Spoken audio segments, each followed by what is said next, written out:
બનાસકાંઠાના વાવ અને થરાદમાં સ્થાનિક વહીવટી તંત્ર દ્વારા સરકારી કચેરીઓ બહાર ધરણા પ્રદર્શન અને રેલીઓ પર સંપૂર્ણ પ્રતિબંધ લગાવી દેવામાં આવ્યો છે।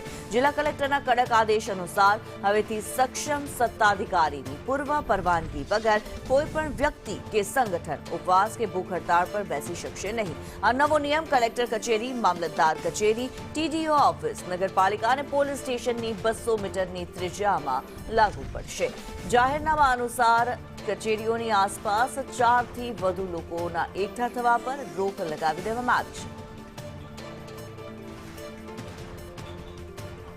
દેવરામ વધુ વિગતો સાથે જોડાયેલા છે। જી દેવરામ,